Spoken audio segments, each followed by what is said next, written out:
Guys, मैं हूं कासिम। मैं मोहम्मद असलम। आप जैसे दोस्तों, आपका और हमारा अपना रिएक्शन यूट्यूब चैनल दोस्तों नया चैनल बनाया है, तो आपसे रिक्वेस्ट जो लोग चैनल पर आ गए हैं उनसे रिक्वेस्ट है कि चैनल को सब्सक्राइब जरूर करके जाइएगा। तो चलते हैं शाह सर की video title nuclear war between India and Pakistan start by Trump. Stop stop. हाँ, तो उसने वाकई ट्रम्प ने स्टॉप की। देखते हैं क्या वाकई सच है, सच यही देखते हैं वीडियो।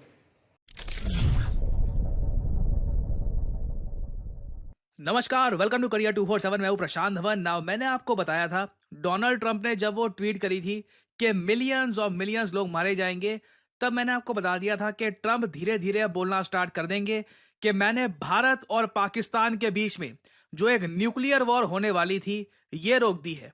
और अब ट्रंप, आपने देखा होगा, हर जगह ये बात कर रहे हैं। ट्रंप के सपोर्टर्स ने ऑलरेडी बोलना स्टार्ट कर दिया है कि इतने महान प्रेसिडेंट है ये, इनको नोबेल पीस प्राइज मिलना चाहिए। वैसे मैं आपको ये बता दूं, डोनाल्ड ट्रंप जिंदगी में, एक्चुअली पॉलिटिकल लाइफ कहना चाहिए, पॉलिटिकल लाइफ में अगर एक आदमी को सबसे बड़ा अपना राइवल मानते हैं तो वो है बराक ओबामा। बराक ओबामा जब प्रेसिडेंट बने थे तब उनको बिना वजह, किसी को रीजन आज तक समझ आया नहीं, मगर बराक ओबामा को प्रेसिडेंट बनने के कुछ ही महीनों बाद नोबेल पीस प्राइज से सम्मानित कर दिया गया था।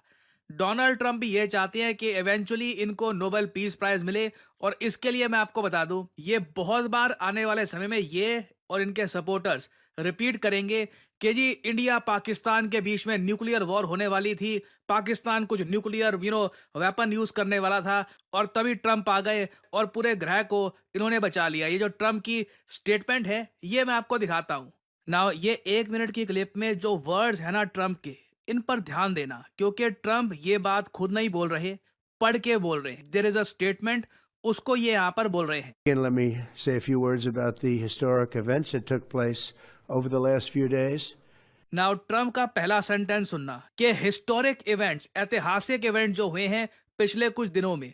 मैं अभी भी आपको बता दूं, नूर खां एयरबेस में जो एक्चुअली में हुआ है उसकी सच्चाई धीरे धीरे सामने आएगी, और बॉलीवुड क्या हॉलीवुड में भी हो सकता है इस पर डॉक्यूमेंट्रीज, मूवीज बने, क्योंकि जो हुआ है, जिस तरीके से इसको कवर अप किया गया है, इट इज क्वाइट इनक्रेडिबल। खैर, ट्रंप की ये जो पूरी स्टेटमेंट है सुनना। On Saturday, my administration helped broker a full and immediate ceasefire, I think a permanent one. ये बात इंडिया ने रिजेक्ट कर दी है कि ये परमानेंट सीज फायर नहीं है। ट्रंप और यूएस एडमिनिस्ट्रेशन बार बार कह रही है कि ये परमानेंट सीज फायर है, परमानेंट सीज फायर है, but it is not a permanent cease fire. Between India and Pakistan, ending a dangerous conflict of two nations with lots of nuclear weapons. And they were going at it hot and heavy, and it was seemingly not going to stop. And I'm very proud to let you know that the leadership of India and Pakistan was unwavering, powerful, but unwavering in both cases, and having these. They really were, from the standpoint of having the strength and the wisdom and fortitude to fully know and to understand the gravity of the situation. And we helped a lot.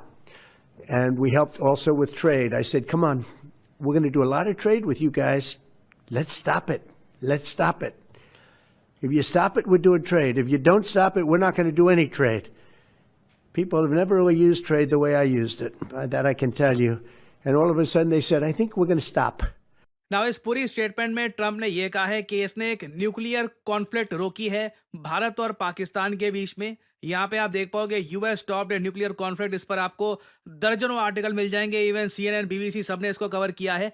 और सबसे funny बात पता है क्या है, Trump ने same बात कही है जो मैंने आपको कही थी। जो यूएस स्कॉलर्स आ गए हैं, देखो मैं भी साफ साफ बोलता हूँ, मैं भी पढ़ के ही बताता हूँ, ठीक है, मैं कोई नॉस्ट्राडामस, प्रशांतदामस कुछ नहीं हूँ। रीड करता हूँ, रिसर्च करता हूँ, फिर आपके साथ शेयर करता हूँ। और कोई आदमी अगर तुमको ये कहे ना कि अरे मुझे तो बस सब पता है, तो वो लल्लू बना रहा है आपको, ठीक है। तो मैं भी पढ़ के ही बताता हूँ आपको। तो यूएस के जो स्कॉलर्स थे वो यहाँ पर ओपनली यही कह रहे थे बहुत लंबे समय से कि ट्रंप मोस्ट प्रोबेबली इंडिया को ऑफर करेगा एक बहुत अच्छी ट्रेड डील इस पूरे इशू को ठंडा करने के लिए।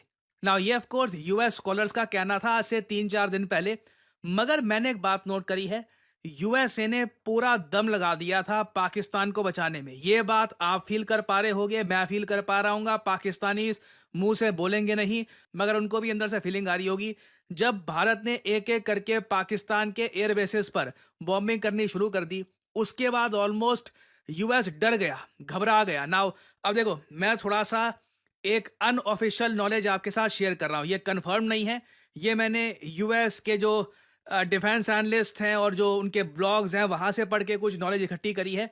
नाउ यूएसए को डर ये था कि इंडिया रनवेज डिस्ट्रॉय कर रहा है पाकिस्तान के एयर बेसिस के, और यूएस मिलिट्री ने जो एक इवेंचुअल प्लान बना रखा है ईरान के साथ वॉर का। अभी ये वॉर मैं ये नहीं कह रहा स्टार्ट होने वाली है, उल्टा रिसेंटली ट्रंप ने नेतन्याहू को लताड़ भी लगा दी थी कि ये बार बार ईरान के साथ वॉर करना चाहते हैं, और काफी इजराइल को इन्होंने झटके भी दिए हैं। बट यूएस मिलिट्री ने कहीं पर एक प्लान भी बना रखा है कि कल को ईरान के साथ वॉर होगी तो ये क्या क्या करेंगे। उस प्लान में यूएस मिलिट्री को यकीन है कि ये पाकिस्तान के एयर बेसेस यूज कर रहे होंगे, जो पाकिस्तान की एयर स्ट्रिप्स हैं वगैरह, वो कहीं ना कहीं यूएसए के काम आएगी। अभी भी आप देख लीजिए, आईएमएफ से पाकिस्तान को $2.5 बिलियन लोन मिले हैं। उससे पहले इनके F-16 फाइटर जेट्स को कोट एंड कोट मेंटेन करने के लिए $300-400 मिलियन यूएसए के और गए हैं। ये पैसा फ्री का नहीं है, कभी ना कभी यूएसए जो ये फेवर है इसको कैश इन करेगा, पाकिस्तान को कहेगा कि वो सब जो आपकी हमने हेल्प करी थी, इंडिया से ही हो जाया था ना आपको, तो अब चलो हमें एयर बेसिस दो, ईरान पे कार्रवाई करनी है। तो जब यूएसए को एयर बेसिस टूटते हुए दिख गए, suddenly they got very much anxious. और ऑब्वियसली जो एक थ्योरी है कि there was some kind of a nuclear leakage, वो अभी भी उसको डिस्कस किया जा रहा है कि वो हुआ था या नहीं हुआ था।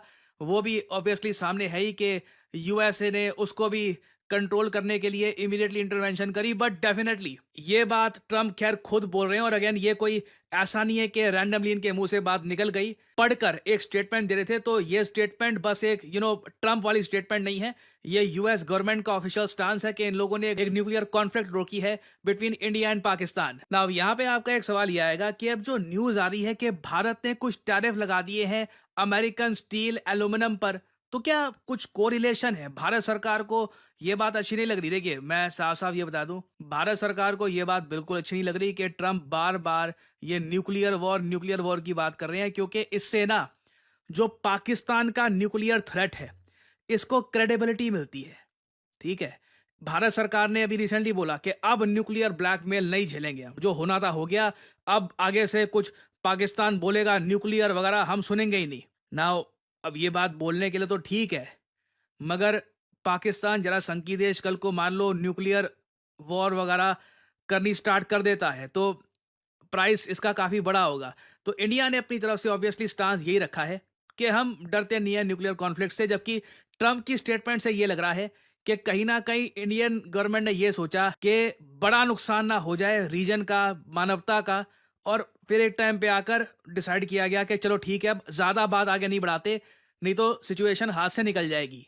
अब आप अगर मुझसे पूछेंगे ये जो टैरिफ की बात चल रही है, पहली बात तो टैरिफ अभी लगे नहीं है, ये प्रपोज्ड टैरिफ है। इंडिया ने वार्न किया है WTO को कि हम ऐसे रिटेलिएटरी टैरिफ्स इम्पोज कर सकते हैं। ठीक है, तो इसको लेकर अभी ज़्यादा थ्योरीज मत बनाओ। मुझे ऑनेस्टली लगता भी नहीं है कि ये डायरेक्टली कोरिलेटेड है विद द करंट इवेंट्स। ये चीज़ें वैसे भी होती रहती है। बाइडेन के टाइम में आप देख लीजिए, इंडिया और यूएस WTO में बहुत लड़े हैं, तो ये हो सकता है कि वैसे ही ये इन टैरिफ्स को हटाने की बात इवेंचुअली इंडिया करता ही, ये बस थोड़ा सा टाइमिंग ऐसी आ गई है कि अजीब लग रहा है। और अगर यहाँ पे आप ये पूछ रहे हैं कि अचानक से ये भी न्यूज़ आ रही है कि यूएस और चाइना ने ट्रेड डील कर दी है, देखिए एक छोटी सी डील हुई है जिसमें अब चाइना ने कहा है कि ये लोग जो यूएस इम्पोर्ट्स पे टैरिफ हैं ये 10% कर देंगे, और यूएसए चाइनीज़ इम्पोर्ट्स पे टैरिफ 30% कर देगा। ये किया जाएगा बस 90 दिन के लिए।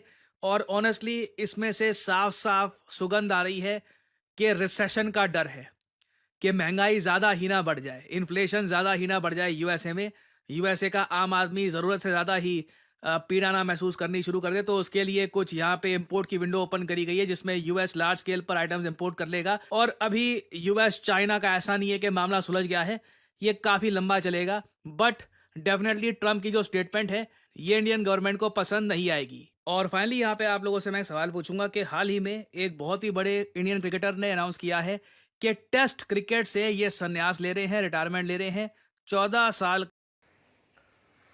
तो जी दोस्तों, वीडियो की खत्म बातें निकल आई ना, सबको पता था कि न्यूक्लियर वार होने वाला है, सबको पता था। ये उस वक्त पाकिस्तान ने डिसीजन लिया जब नूर खान एयरबेस पर हमला हुआ, पहले डिसीजन नहीं लिया था, क्योंकि पाकिस्तान के पास तो मेरे ख्याल में ऑप्शन कोई ज़्यादा नहीं है, क्योंकि ना कोई इतनी ज़्यादा बजट है, ना कोई ज़्यादा पैसे हैं, ना कोई इतनी ज़्यादा कोई डिफेंस हम कर पा रहे थे। ये सच बात है, वही उनके मिसाइल हिट किए हैं, वो करते रहे हिट और सक्सेसफुली हिट करते रहे, तो इसलिए पाकिस्तान के पास तो ज़्यादा कोई ऑप्शन थे, तो इसलिए पाकिस्तान ने ना बहुत जल्दी फैसला कर लिया कि हम न्यूक्लियर वार की तरफ जाएंगे। यानी कि पाकिस्तान जो है वो इसको तूल नहीं दे रहा तो नहीं दे रहा, ये वो खैर कहता कि अगर अब ज्यादा जो है ना लंबी जंग नहीं करनी चाहिए, निपटा लेना चाहिए इसका। और उन्होंने इंडिया ने सक्सेसफुली, अच्छा ये इंडिया ना सेम जिस तरह फलस्तीन पर इजराइल ने किया ना उस तरह करना चाहता था, लेकिन उनको ये नहीं पता सामने एक न्यूक्लियर कंट्री है, इजराइल या फलस्तीन वाला मामला तो है नहीं। तो अब अच्छा बात जो क्वेश्चन ये अराइज होता है, ये बनता है ज़रूर इधर, चलो हम तो एक गरीब सा कंट्री हैं, हम एक अमेरिकन पिट्ठू समझ लें या अमेरिकन गुलाम समझ लें, हम उस वजह से रुक गए, या अमेरिका ने हमें दबाव डाला हम रुक गए। इंडिया क्यों रुका? सवाल बड़ा वो बताया नहीं करोड़ों डॉलर का ये सवाल है। उसने बताया नहीं, क्या बताया? उसने बताया कि हम भी यही समझ गए कि संकी देश है, हाँ कि वाकई हकीकत में ये हकीकत जो में है ना हम चला दे तो चला जिसकी दे। वजह से खित्ते में बहुत ज्यादा नुकसान हो, तो ये सबको पता होता है भाई, ये नहीं है कि उनके पास न्यूक्लियर वेपन है तो वो फेंक देंगे, जो पहले फेंक देगा दूसरे का बेड़ा गर्क हो जाएगा।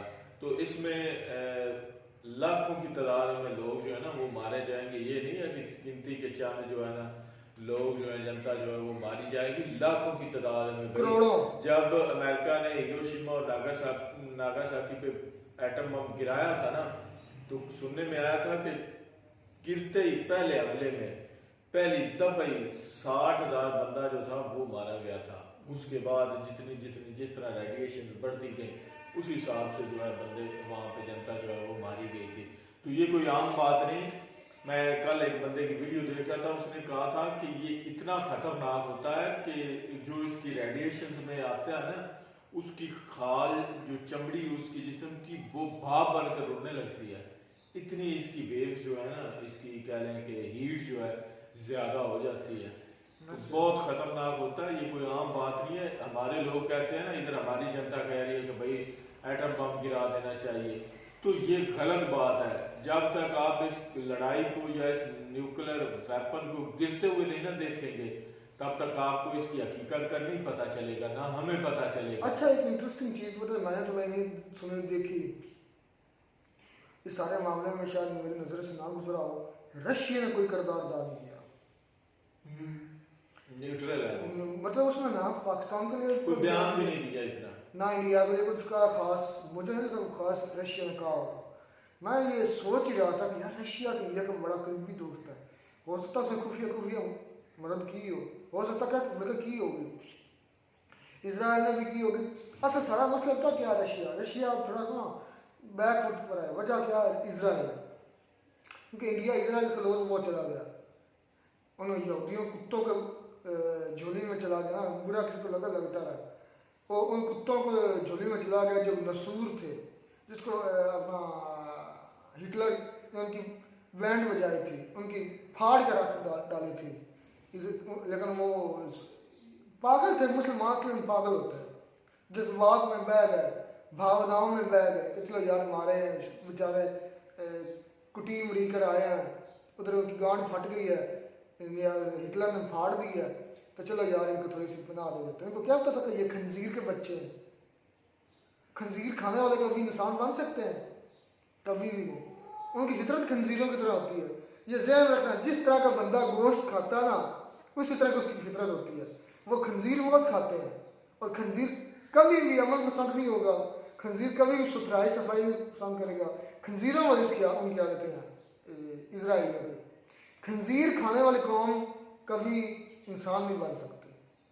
उनका भी यही है ना कहना, यही मुझे लगता है उनकी कह लें कि स्ट्रैटेजी है कि भाई हम खुद, हमें पाकिस्तान से ना लड़ना पड़े, हम इंडिया के थ्रू जो हाँ, है दूसरों के उनके कंधे attack पर। कर- हाँ, दूसरों के कंधे पे बंदूक रख कर चला भाई हम ले। चलवा दें। तो ये ऐसी होती है, कई लोगों की ऐसी फितरत होती है, कई मुल्कों की ऐसी सोच बताया होती तो है। कि फितरत ही खंजीरा वाले खंजीर खाते ना, खंजीर आपको पता वो किसे।